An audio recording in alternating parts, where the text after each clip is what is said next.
Muy buenos días, profesor Piñero. Vamos a realizar una entrevista que trata de encontrar los puntos que hay en común entre el culto mitraico y el cristianismo y su pugna en el Imperio Romano. La primera pregunta es: ¿cuál era el panorama de las religiones en el Imperio Romano en el que el cristianismo empieza a tomar relevancia? Es un panorama muy complejo. Yo siempre lo he definido como un mercado al alza, sobre todo el Mediterráneo oriental y en Roma, en el que la religión tradicional greco-romana se enfrenta a una serie de religiones de procedencia oriental o incluso egipcia que ofrecen para esa amplísima minoría que estaba muy preocupada por la salvación, ofrecen una serie de, digamos, de propuestas que una religión cívica absolutamente tradicional basada en el panteón olímpico no ofrecía. Sobre todo, responder a la gran pregunta del más allá. ¿Qué va a pasar conmigo en el más allá? ¿Qué medios tengo para asegurarme la inmortalidad? ¿Qué es lo que debo hacer? Eso está respondido más por la filosofía que por la religión cívica grecorromana, mientras que en las religiones orientales que se habitúan al paradigma, a la manera de pensar grecorromana, están totalmente respondidas. Ese es el panorama. Una pugna por conseguir un puesto en un mercado religioso efervescente. Y segundo diría, en el siglo I, que es la época en la que nacen los gérmenes del cristianismo, no el cristianismo, sino sus fundamentos, el siglo I es una época axial, una época eje. Y eso yo creo que es muy importante. ¿Se podría decir que el cristianismo y el mitraísmo en un momento dado fueron las dos religiones más importantes del imperio y que entre ellas se dilucidó cuál iba a ser la religión predominante en Occidente? A esta pregunta respondería con un no rotundo.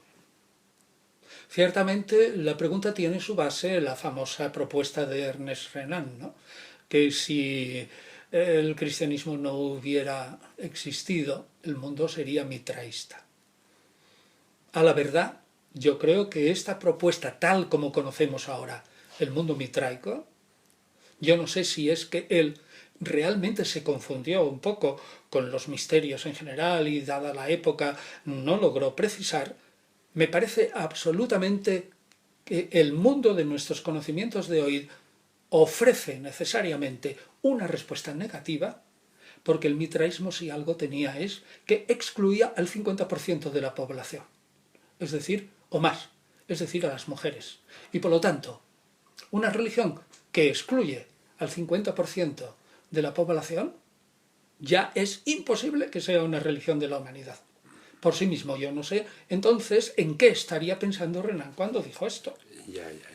¿Y cuáles serían un poco las características de este mitraísmo, aparte de lo que es esa cuestión de dejar al margen a las mujeres?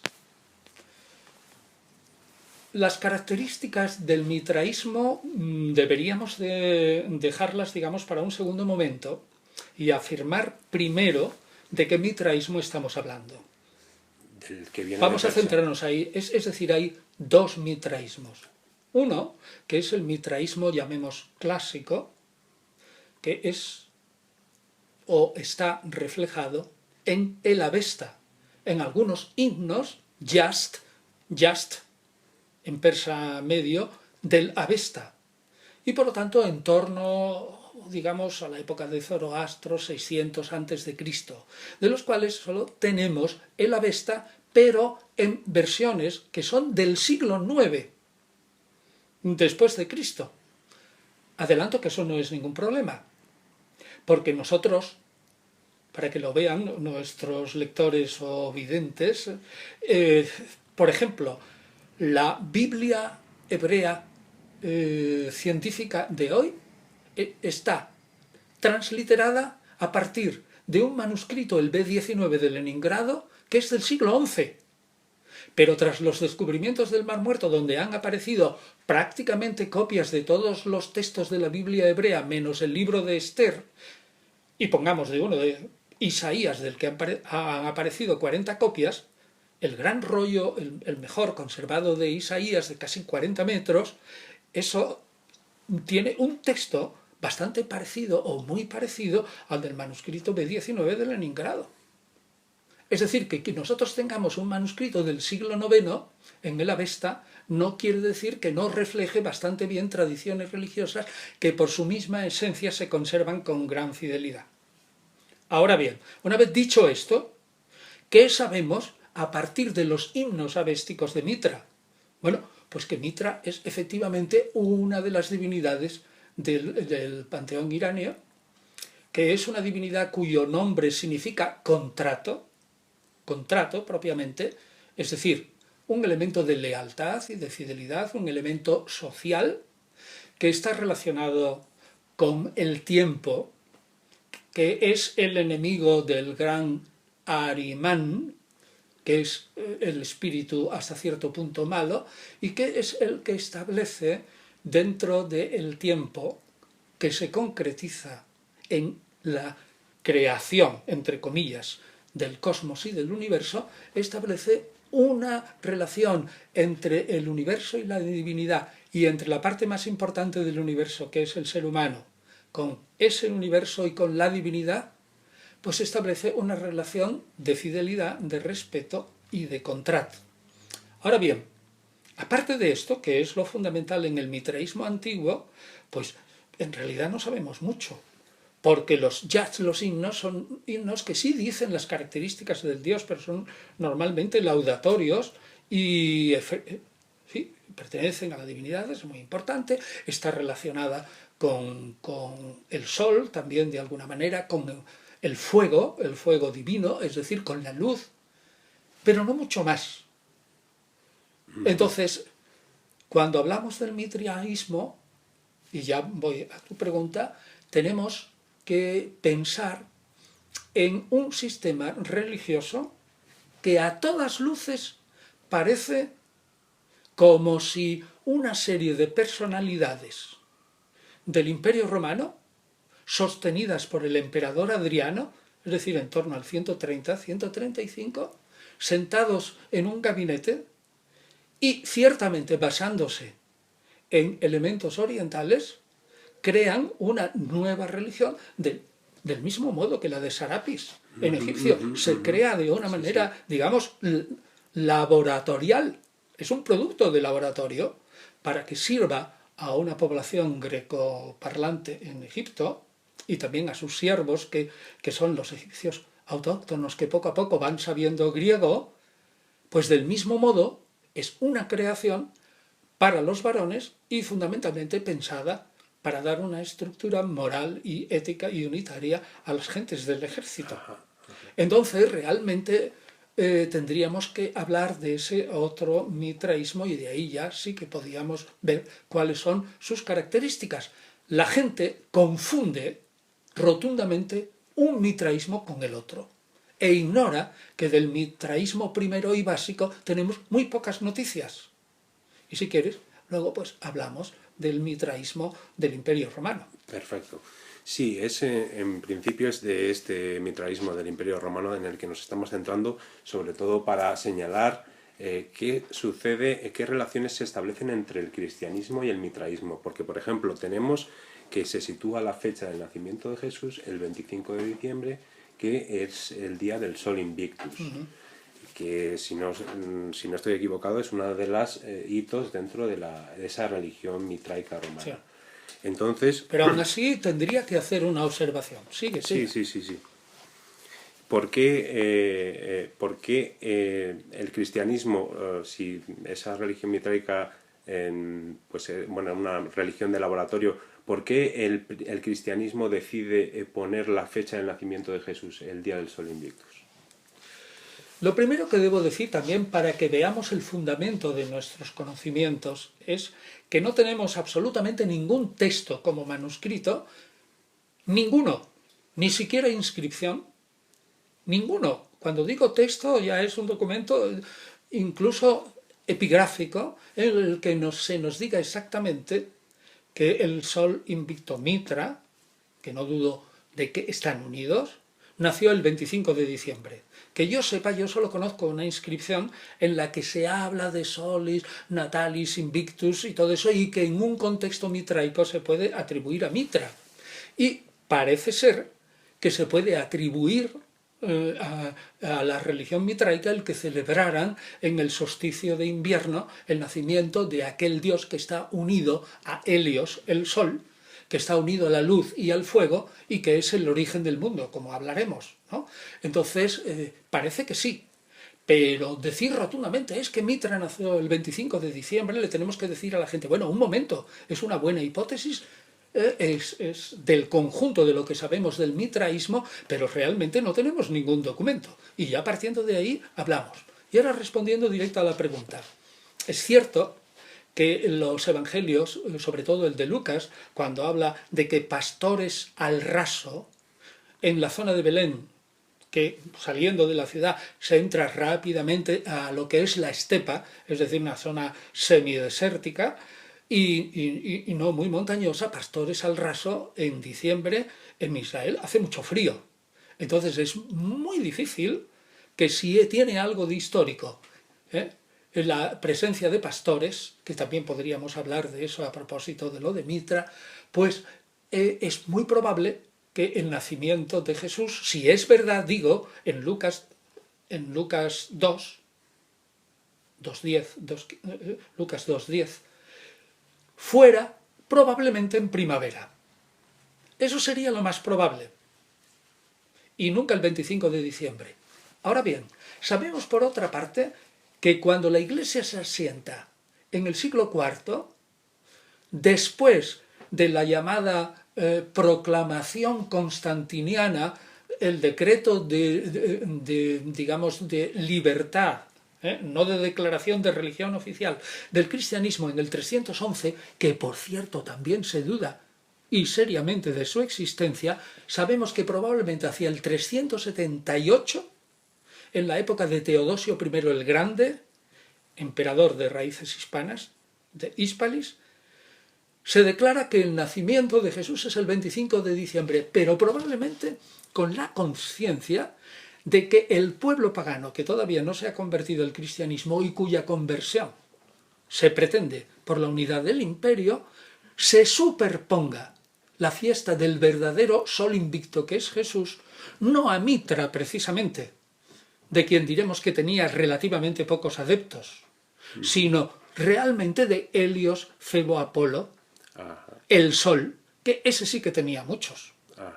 Por lo tanto, lo que hace la Iglesia es casualmente superponer el nacimiento la fecha del nacimiento de Jesús sobre el nacimiento de Mitra, pero de verdad, Mitra le interesaba menos y lo que quería era superponer el nacimiento de Jesús sobre el nacimiento de Febo Apolo, como sol invicto, que era mucho más importante.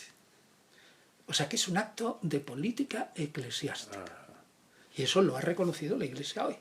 Ciertamente no tenemos ni la menor idea si Jesús nació el 25 de diciembre, ni tampoco si en primavera, verano, solsticio, equinoccio, nada, absolutamente nada. Perfecto.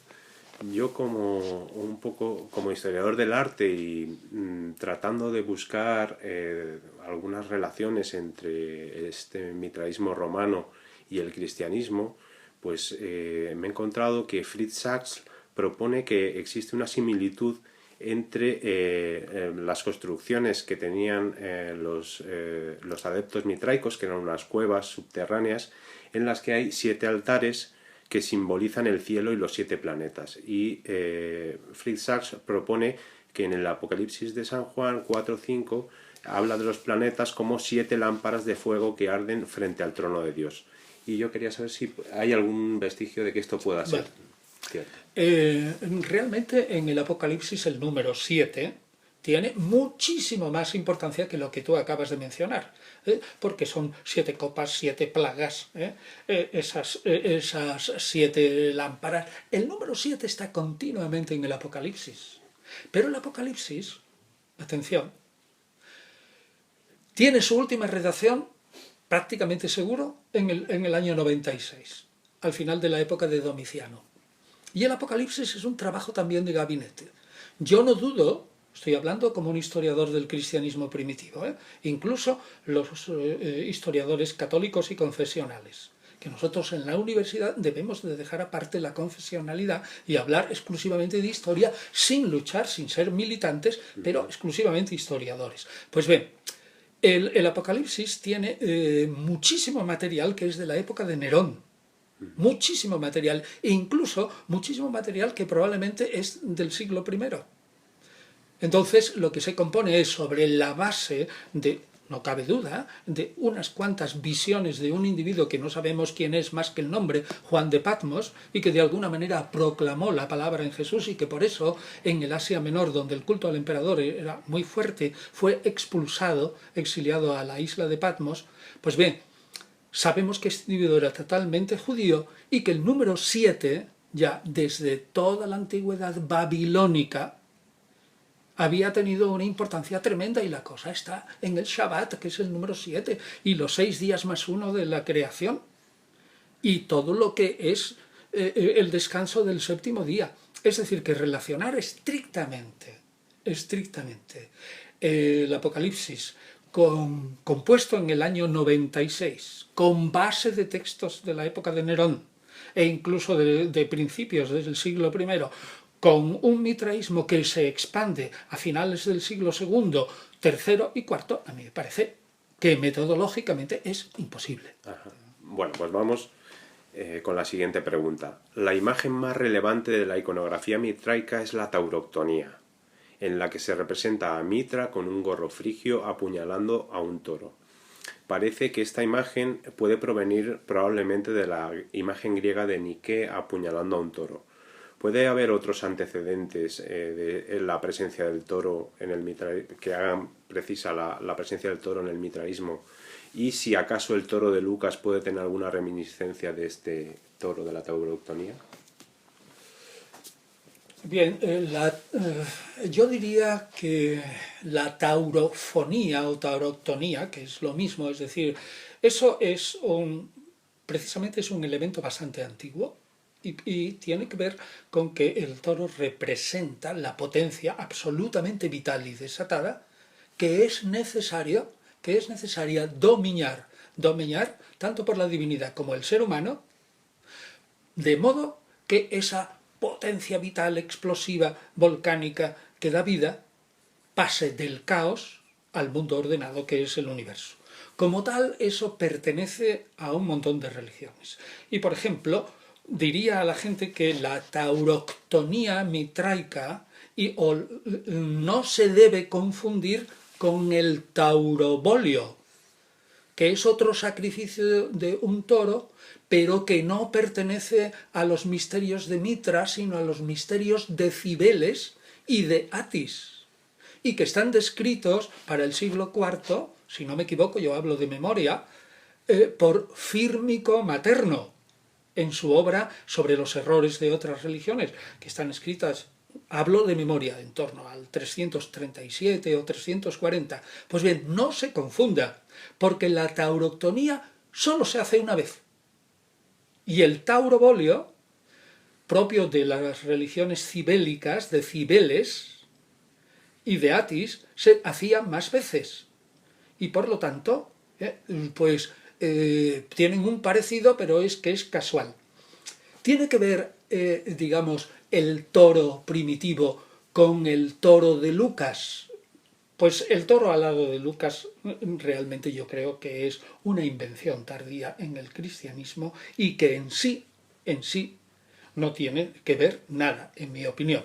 De todas maneras, probablemente los iconógrafos, entre lo que tú te cuentas, seríais más proclives a dar una buena respuesta, que esto se sale un poco de mi ámbito. Yo personalmente creo que no, porque las imágenes de los 4 evangelistas no tienen que ver nada, digo a priori, en absoluto, como el águila, el toro, el cálamo, todas esas cosas y tal, no tienen que ver nada con el mitraísmo, sino que se forman a base de una interpretación mística judía, sobre todo a partir del libro de Ezequiel. Con lo cual yo digo que sería sacar un poco las cosas de quicio, relacionarlo exactamente con la religión mitraica, con la cual sí sabemos que la religión cristiana está en pugna, de alguna manera, en el siglo IV, y atribuir a una influencia mitraica el que los cristianos designen simbólicamente con un toro alado, que no es un toro sacrificado, ni muchísimo menos a San Lucas Evangelista, de ningún modo, sino más bien hay que interpretarlo como una raíz judía. Esa es mi opinión, ¿eh? Pero en fin, a lo mejor los iconógrafos tenéis algo más que decir. Bien, bueno. Sí, solo un pequeño comentario a este respecto. En la catedral de Astorga nos hemos encontrado con un ángel acuchillando a un toro, pues ya del siglo XVI, y entonces esto me llamó mucho la atención, cómo esta iconografía ya pues en la Edad Moderna se retoma de alguna manera, y la primera imagen que se me vino a la mente fue esta de la taurotonia mitraica. Sí. A mí me parece muy posible, porque en el siglo XVI el maestro tallador o cantero que hace esa imagen, que además es un ángel, que también el ángel se puede confundir con la divinidad. Es decir, desde el inicio de la Biblia hebrea, sobre todo muy al principio, las imágenes de Dios y los ángeles se confunden. Luego habrá una distinción clarísima, pero por ejemplo, Dios se presenta a Abraham en leyendas que son del siglo XVIII no como Dios, sino como ángel. Y precisamente como ángel Abraham lo acoge, y ese acto hospitalario es el previo paso para la alianza entre Dios y Abraham. Entonces, que un cantero presente a un ángel acuchillando en el siglo XVI a un toro, pues puede ser una resonancia culta mitraica de que él conocía la taurotonía. ¿Por qué no? Pero no hablamos de eso. Eso es, no. Porque estamos hablando de los orígenes del cristianismo. Era solo un apunte de pues eso, de un poco de mi ojo de iconógrafo en toparme con esta. Eso me hizo un poco investigar en esta ni qué posibilidades de que fuera una victoria tauróctona. Vamos a otro tema que, bueno, se aleja quizá un poco de lo que es el mitraísmo en general, y es más referido a los cultos persas. En San Apolinar el Nuevo, en el siglo VI, nos encontramos una representación de los tres magos con un gorro frigio. ¿Podría ser una representación de la sumisión de los cultos persas al cristianismo? Podría ser, yo no lo rechazo de una manera exclusiva. Pero tenemos un libro aquí en castellano sobre el nacimiento del Mesías de Raymond Brown, que está publicado por Cristiandad, donde sale toda la historia sucesiva del engrandecimiento de la leyenda primitiva de los Reyes Magos, en los que hay muchísimas expansiones. La primera es que los magos en la leyenda primitiva no son reyes, sino son puramente sacerdotes, y son magos por la sencilla razón de que representan al pagano ideal instruido que puede influir en otros paganos para indicar por boca de él, individuo que no conocemos, anónimo, que pegó, no sabemos si el autor mismo, lo cual es bastante difícil, otro que pegó Mateo 1-2 al cuerpo del Evangelio a partir del 3 de San Mateo, del 3 al 28, los capítulos 28, yo lo que digo es que este individuo, al principio, lo único que le interesa, y estamos en los orígenes del cristianismo, es que el Mesías influye no solamente en la vida futura y en la salvación de los judíos, sino del universo entero, el universo cristiano. Ya está absolutamente claro, y los magos son representantes de esos paganos. Ahora bien, en la expansión se ve bien claro, en este libro de Brown que yo... el nacimiento del Mesías, se ve bien claro que se empiezan a preguntar los cristianos de dónde venían esos reyes. Pero como dicen magos, unos dicen, bueno, podrían ser de Arabia Félix, de Arabia. Otros dicen que son egipcios, pero la mayoría dicen que son persas. Pero ya en el siglo V o en el siglo VI, o sea, posterior incluso al momento de la pugna, pongamos, del mitraísmo con el cristianismo, que sería el siglo IV e inicios del siglo V. Yo creo que eso es posterior. ¿Qué manera tiene un individuo del siglo V o VI para indicar a que un señor es del Oriente? Pues ponerle un gorro frigio, que realmente el gorro frigio es turco y más de la Turquía actual, porque la Frigia está en la Turquía actual y no en el Irán, y pertenecería más, y ahí se ve la confusión, entre los misterios de Cibeles y los misterios de Mitra, porque están metidos en la ignorancia popular de confundir ritos orientales, que de alguna manera entran a Roma en periodos diversos, pero que luego se mezclan. La gente es que no sabe mucho y mezcla casi todo. Bueno, solo un comentario más. Hemos hablado de que el mitraísmo no tiene textos, con lo cual no podemos... Y en esa... Bueno, lo precisaré también. ¿Hay alguna... ¿podemos saber algo del mitraísmo a través de fuentes cristianas? Sí. Ciertamente, Fírmico materno, de algunas cosas de Orígenes, más tarde incluso de Clemente de Alejandría, cuando habla de misterios de Isis y de todo esto, puede haber algunas resonancias mitraicas, no cabe la menor duda. Justino ya habla también de los misterios en el año 150 y dice que los misterios, no sabemos si en ese momento ya está hablando, yo lo creo, no lo creo por la sencilla razón de que hemos dicho antes que esto parece una religión de laboratorio y que empieza en torno al 130, ¿no? Entonces es muy difícil que Justino ya en el 150 lo nombre, pero ciertamente la tendencia de la investigación, aunque metodológicamente puede ser equivocada, es, como no sabemos nada, ahora luego diré una pequeña excepción o grande, como no sabemos nada más que cuevas, mitreos, pinturas y algunas inscripciones, vamos a rellenar la religión mitraica con lo que dicen sus enemigos, que son los cristianos. ¿Es eso un proceder absolutamente correcto desde el punto de vista metodológico? Bueno, pues a lo mejor sí, si fueran tan asépticos como pudo ser, por ejemplo, Ireneo de Lyon, cuando nos está exponiendo en su refutación de todas las herejías en el 180, sistemas gnósticos, y los va, digamos, resumiendo, y luego nosotros nos encontramos con el descubrimiento de los manuscritos de Nag Hammadi, la biblioteca copto-gnóstica de Nag Hammadi, que está editada en español por mí mismo en Trota, y vemos que los resúmenes de Ireneo son muy fehacientes, muy buenos. O sea que era un hombre que era bastante objetivo. Entonces es posible, pero metodológicamente no tenemos restos. Entonces el problema que tienen todos los estudiosos, pero ahora voy a hablar también de un caso escrito, de Mitra, es que se encuentran con que tienen un montón de imágenes, con algunas inscripciones, con mitreos, que son en general muy pequeñitos, es decir, pequeñas iglesias o grutas artificiales o grutas naturales, que son muy pequeñas. El mayor mitreo solo tiene 23 metros de largo, o sea que tampoco es una maravilla de grande, ¿no? Comparado con algunas basílicas cristianas que tienen 180 y casi 200 metros.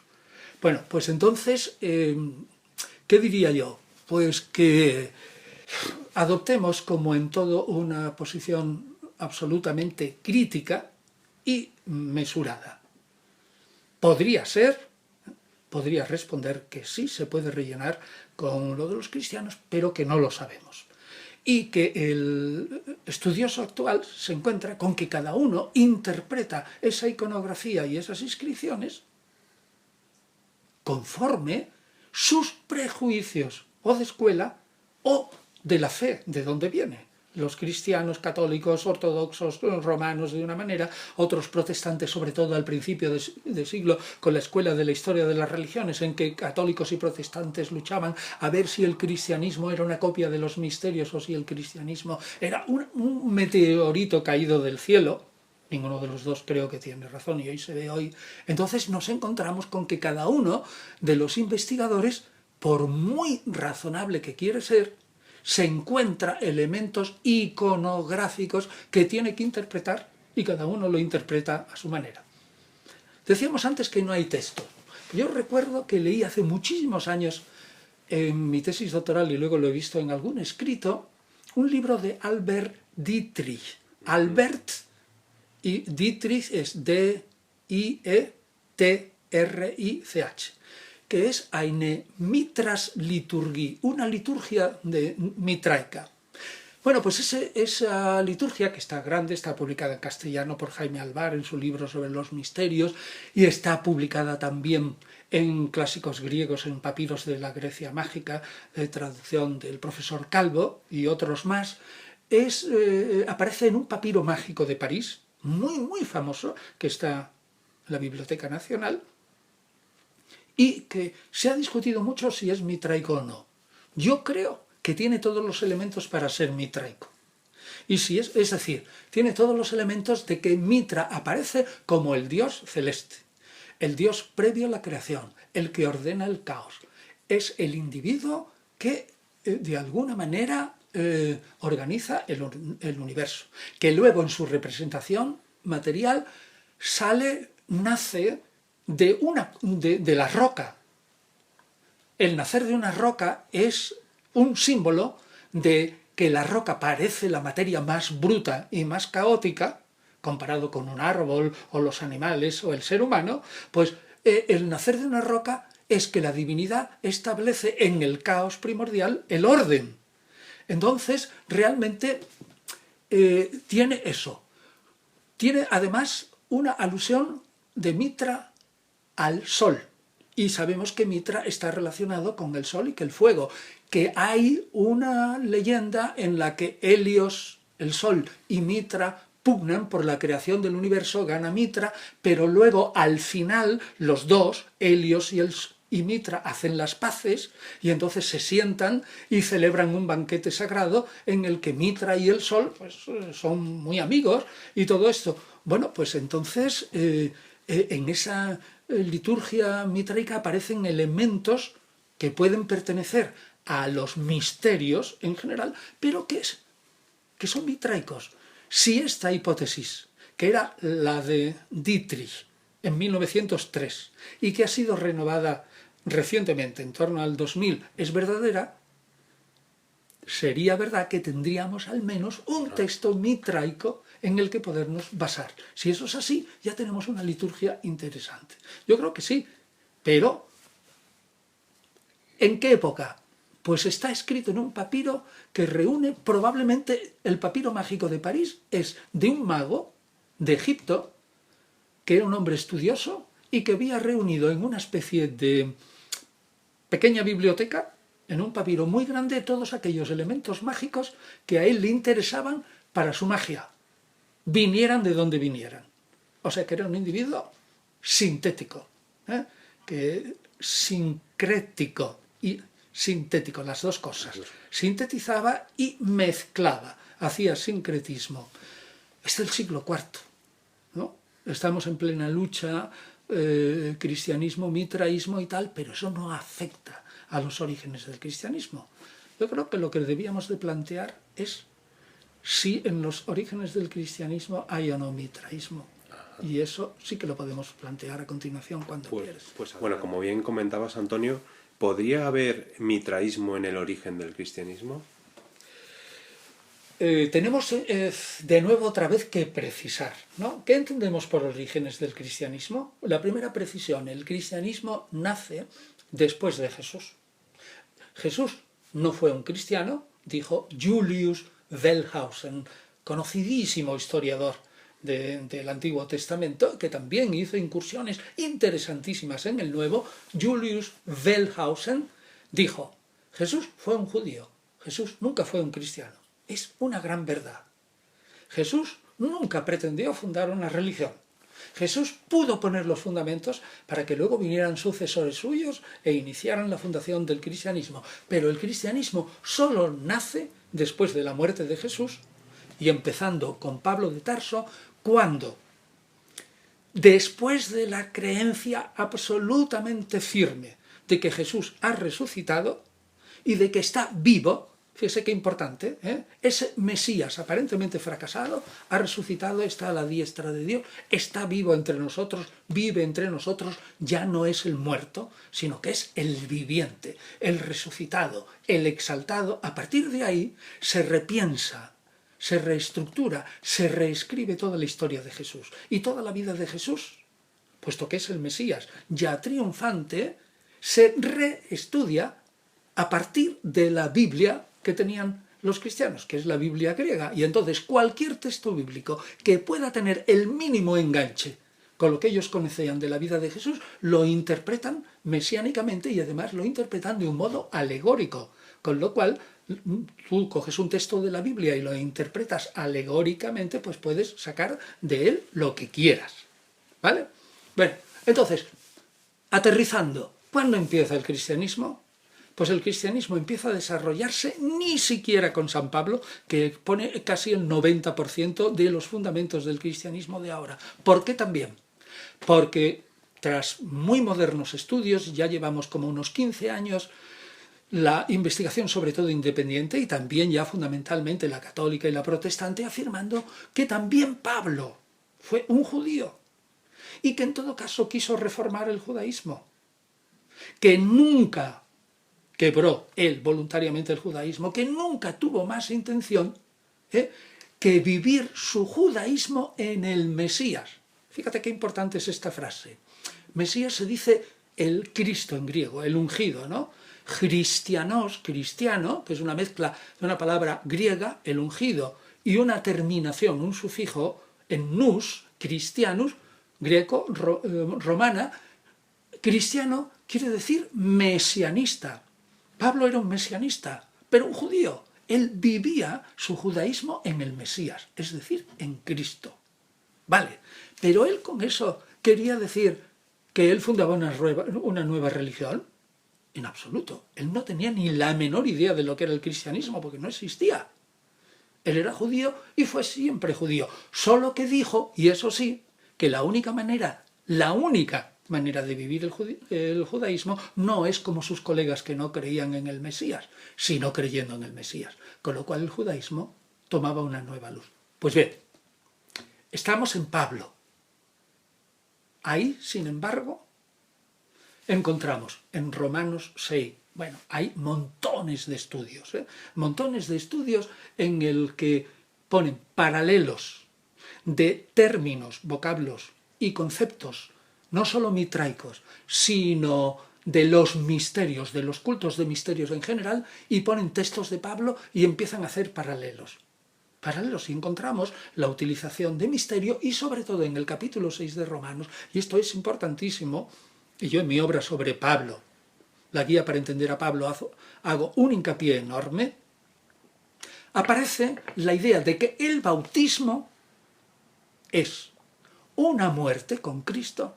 Es decir, te sumerges, el bautismo era sumergirse en agua viva entero, desde los pies hasta la coronilla, sumergirse entero, estar 3 o 4 segundos en que parece que te falta el aire y que te mueres simbólicamente y de repente ¡ras!, subes hacia arriba y resucitas con Cristo.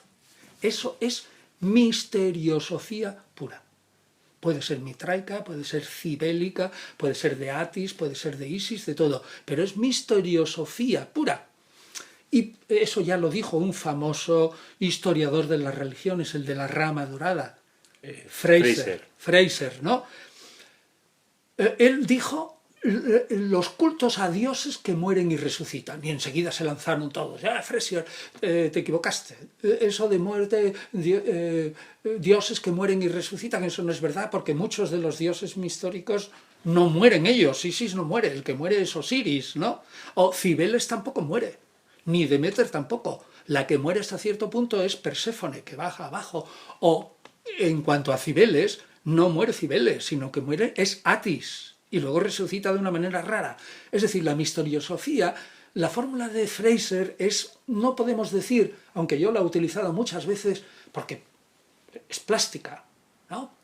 Dioses que mueren y resucitan. Es mejor dioses de la muerte y la resurrección. Pues bien, en eso de los dioses de la muerte y la resurrección encaja perfectamente Pablo. El Mesías muere Tú eres el cuerpo místico del Mesías, tú mueres con Cristo, te sumerges en las aguas del bautismo y sales. Eso no es mitraico propiamente, pero tampoco se excluye. Porque el mitraico del siglo III y IV también se unía al Dios en la comensalidad y de alguna manera sufría la peripecia de venir del cielo hasta el universo de algún modo y luchar contra el toro con esfuerzo y matarlo. Y de ahí producir la vida. Bueno, había una peripecia de muerte y resurrección de algún modo, de una manera exagerada. Pero es evidente que Pablo es un misteriósofo. Entonces se plantea el problema. ¿Es que está copiando aquí Pablo de los misterios? Esta es la clave. Y de ahí se han escrito 20.000 libros. Yo abordo este problema y creo que la clave está en meterse en el cuerpo de Pablo. A saber, Pablo está convencido de que el fin del mundo viene dentro de muy poco tiempo, en su generación. Primera Tesalonicenses, capítulo 4. No hay más que leerlo. El fin del mundo es inmediato. Y estamos en la época mesiánica. Y todavía no se han cumplido las tres partes de la promesa a Abraham. ¿Cuáles son las tres partes de la promesa a Abraham? Una, te haré un numeroso pueblo judío, que es el elegido. Dos, te daré una tierra. Perfecta, también se ha cumplido, Israel. Y tres, te haré padre de numerosos pueblos. Esa no se ha cumplido. Y dice Pablo, bueno, es que tiene que cumplirse esta promesa. Entonces tienen los gentiles, es decir, los paganos, tienen que venir en masa de distintas regiones a convertirse al Mesías, porque si no, no puede llegar el fin. ¿Cómo va a llegar el fin y que no se cumpla la promesa de Dios a Abraham, que tiene tres partes? Este es el motor de Pablo. Entonces, y esto lo explico yo tanto en la guía para entender el Nuevo Testamento como en este libro, ¿qué es lo que hace Pablo cuando sabe que le faltan 20 años para el fin del mundo? Y que sobre sus hombros carga el cumplimiento de la promesa a Abraham. Pues ir, y ahora volvemos a la metáfora del mercado, ir al Mediterráneo oriental donde hay un mercado religioso y buscar a ver qué clientes son aquellos que pueden convertirse más fácilmente a la fe en Cristo. Pues son de dos tipos, fundamentalmente. Unos, aquellos que Lucas en los Hechos de los Apóstoles llama temerosos de Dios. Es decir, que van a la sinagoga todos los sábados y que saben la ley de memoria, pero que no dan el paso a convertirse al judaísmo, pero que francamente conocen bien y aceptan la adoración del Dios único. Esos se convierten rápidamente al cristianismo porque realmente el cristianismo no exige la circuncisión ni para ellos, ni tampoco el cumplir esas onerosas normas de las leyes alimentarias que tienen los judíos. Pero bueno, ¿y cuando se acaban los temerosos de Dios? ¿A dónde va a buscar clientes? Pues los busca entre los adeptos a los misterios, que estaban totalmente dispuestos a gastarse un montón de dinero para ir a un templo famoso, hacer una iniciación. En Mitra había que hacer 7 iniciaciones, en Isis, en los misterios de Isis, había que hacer 12, en los misterios de Eleusis una sola, pero en 2 partes, es decir, que siempre era carísimo el irse desde Masalia o desde Emporion hasta Eleusis o hasta Dodona o a un templo de Cibeles para hacer un misterio, o a Egipto, o bueno, también en el norte de África, pero en fin, era no accesible a todo el mundo. Entonces, ¿sabes lo que hace Pablo? Y ahí está la clave. Pablo lo que dice, a los señores que están dispuestos a gastarse esa fortuna, que están decididos a conseguir la inmortalidad como sea, por medio de ejecutar unos ritos de dioses relacionados con la muerte y la resurrección, bajo el principio de que si yo adecuo mi experiencia vital a la experiencia de esos reyes, personajes grandes o dioses, yo tendré el resultado final de ser como ellos, inmortales. Y entonces Pablo, naturalmente, les vende el producto de que Jesús, como divinidad salvadora, no judía sola, sino del mundo entero, cambio de Pablo, esa divinidad salvadora produce exactamente la misma inmortalidad, pero con una iniciación infinitamente más fácil y más barata. No te tienes que ir a ningún sitio. Basta simplemente con que te bautices. Basta un acto de fe. Fijaos qué maravilloso ataque a los misterios por parte de Pablo. Utiliza el vocabulario, la palabra misterio. Utiliza la misteriosofía. Pero de un modo general, el mensaje suyo es: yo no te copio a ti, yo no necesito copiar nada. Lo único que te digo es que mi Jesús, mi Salvador, el que yo predico, vale 100 veces más que el tuyo. Te da lo mismo y de una manera fácil y gratis. A la larga es absolutamente imbatible esto. Fíjate en las mujeres. Las mujeres en el mitraísmo y otros estaban totalmente desconsideradas, fuera. Pero Jesús, según Pablo, solo exigen, para creer en él, Jesús como el Mesías Salvador, les exige un acto de fe y que se bauticen. Es que resulta que las mujeres que no podían circuncidarse, porque su físico no lo permite, en el judaísmo también, en el sistema de salvación, ocupan un lugar secundario. Pero si el acto de fe en el Mesías y el bautismo, que es la concesión total del Espíritu, incorpora a una mujer en el cuerpo del Mesías y consigue la inmortalidad, ha atraído al 50% de la población del imperio. Y respecto a los varones, si resulta que los varones, sobre todo importantes, que el judío, para darle la inmortalidad, le obliga a convertirse al judaísmo, y si ese varón tiene que circuncidar, atención, que la circuncisión se hacía con un cuchillo de sílex, no del acero que entonces había, o de bronce bien afilado, de sílex. Es decir, el pene de ese señor era, un asco. Entonces el señor, que ya se había curado de sus heridas, iba al gimnasio, todo el mundo le veía desnudo y se tiraba por el suelo de risa. Dice: anda, mira el judío, esto, lo otro y tal. Eso lo evita Pablo y afirma: la circuncisión sí, pero para los judíos, que son el pueblo elegido. Pero los gentiles pertenecen al otro pueblo, que también se van a salvar. Ese otro pueblo no tiene por qué circuncidarse, ni tampoco tiene que cumplir las leyes de la comida, que son tan molestas, ¿no? Y luego, con la Eucaristía, todas esas banquetes que tienen los mitraicos, los cibelistas, los isianos, ¿no? Todos los que están en los misterios, que tienen banquetes en los que se unen con la divinidad. Por ejemplo, cuando Osiris o Serapis o Anubis están presentes en todos los misterios egipcios. Cuando hay un banquete en los misterios egipcios, Osiris, o fundamentalmente Anubis, que es un dios viviente, Osiris menos, ¿no? O Isis están allí presentes en el banquete y hay una comunión con la divinidad. Yo, en el banquete de la Eucaristía, estoy en comunión con el cuerpo de Cristo. Total, que la teología de Pablo es imbatible. Fantástica. Fantástica. Y en el mercado religioso del Mediterráneo oriental, con el tiempo, se llevó el triunfo pleno. Pero, insisto, no necesita copiar de los misterios, pero sí ofrecer con el mismo vocabulario de los misterios que su Jesús Salvador era mejor que cualquier divinidad salvadora. Por lo tanto, no copia, emplea.